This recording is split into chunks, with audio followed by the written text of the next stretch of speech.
श्री शिवाय नमस्तुभ्यम। राधे राधे।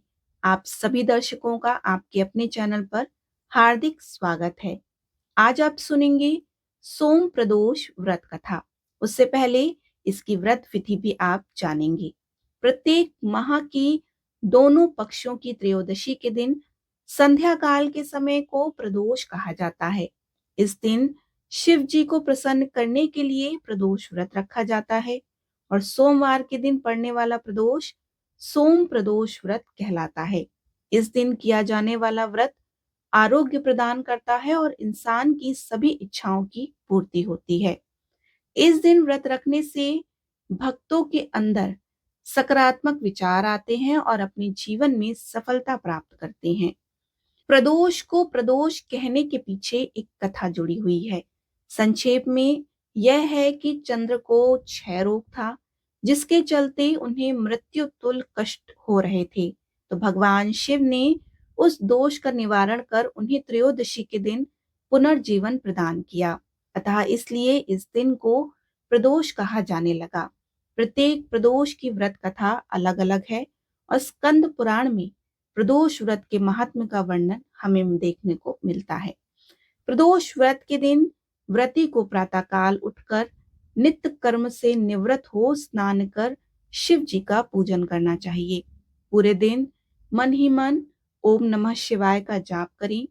पूरे दिन निराहार रहें और त्रयोदशी के दिन प्रदोष काल में यानी कि सूर्यास्त से 3 घड़ी पूर्व शिव जी का पूजन करना चाहिए। शाम को दोबारा स्नान कर स्वच्छ वस्त्र को धारण करें। पूजा स्थल अथवा पूजा गृह को शुद्ध कर लें। 5 रंगों से रंगोली बनाकर मंडप तैयार करें। कलश में शुद्ध जल भरें। कुश के आसन पर बैठें और शिव जी की पूजा विधि विधान से करें। ओम नमः शिवाय कहते हुए शिव जी को जल अर्पित करें और इसके बाद दोनों हाथ जोड़कर शिव जी का ध्यान करें। करोड़ों चंद्रमा के समान कांतिवान त्रिनेत्रधारी मस्तक पर चंद्रमा का आभूषण धारण करने वाले पिंगल वर्ण के जटाजूटधारी नीले कंठ तथा अनेक रुद्राक्ष मालाओं से सुशोभित वरद हस्त त्रिशूलधारी नागों के कुंडल पहने व्याघ्र चर्म धारण किए हुए रत्न जड़ित सिंहासन पर विराजमान शिव जी हमारे सारे कष्टों को दूर कर सुख समृद्धि प्रदान करें। ध्यान के बाद सोम प्रदोष व्रत की कथा सुने अथवा सुनाएं। कथा समाप्ति के बाद हवन सामग्री मिलाकर 11, 21, 108 बार ओम ह्रीम क्लीम नमः शिवाय स्वाहा मंत्र से आहुति दें। इसके बाद शिव जी की आरती करें और उपस्थित जनों को आरती दें।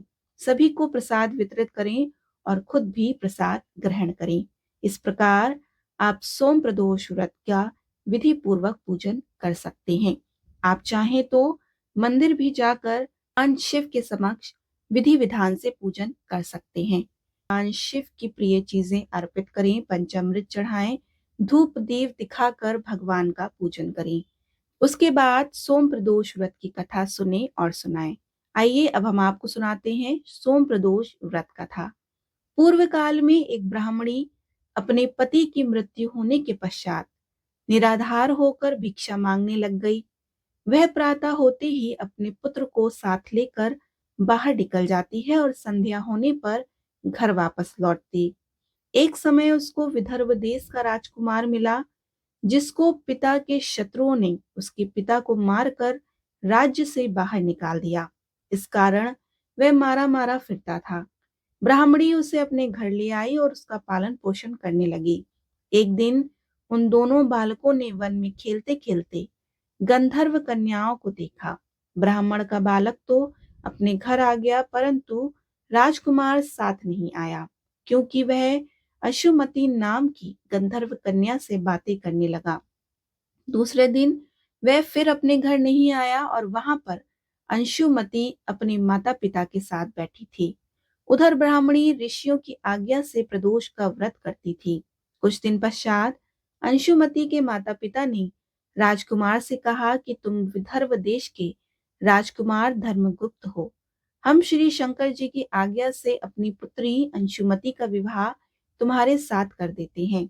फिर राजकुमार का विवाह अंशुमति के साथ हो गया और बाद में राजकुमार धर्मराज की सेना की सहायता से विदर्भ देश पर अधिकार कर लिया और ब्राह्मण के पुत्र को अपनी मंत्री बना लिया। यथार्थ में यह सब उस ब्राह्मणी के प्रदोष व्रत करने का फल था। बस उसी समय से यह प्रदोष व्रत संसार में प्रतिष्ठित हो गया। स्कंद पुराण के अनुसार इस व्रत को 11 या 21 त्रयोदशियों तक रखने के बाद व्रत का उद्यापन करना चाहिए। उद्यापन वाली त्रयोदशी के दिन एक दिन पूर्व श्री गणेश का विधिवत षोडशोपचार से पूजन किया जाना चाहिए। पूर्व रात्रि में कीर्तन करते हुए जागरण करना चाहिए और इसके बाद उद्यापन के दिन प्रातः जल्दी उठकर नित्य कर्मों से निवृत्त होकर स्वच्छ वस्त्र धारण कर पूजा स्थल को गंगा जल से शुद्ध कर लें। इसके बाद रंगीन वस्त्रों और रंगोली से सजाकर मंडप तैयार करें और मंडप में एक चौकी पर शिव पार्वती की प्रतिमा स्थापित करें और विधि विधान से शिव पार्वती का पूजन करें। भोग लगाकर उस दिन जो वार हो उसके अनुसार कथा सुने और सुनाएं। ओम उमा सहित शिवाय मंत्र का जाप करें। एक माला यानी कि 108 बार जाप करते हुए हवन किया जाता है। हवन में आहुति के लिए गाय के दूध से बनी खीर का प्रयोग किया जाता है।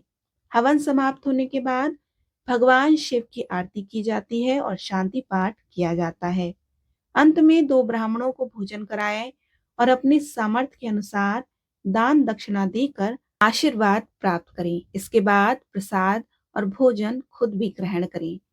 सोम प्रदोष व्रत को विधि पूर्वक करें और 11 या 21 त्रयोदशियों के बाद इस तरह विधि विधान से सोम प्रदोष व्रत का उद्यापन कर देना चाहिए। बोलिए उमापति शंकर भगवान की जय।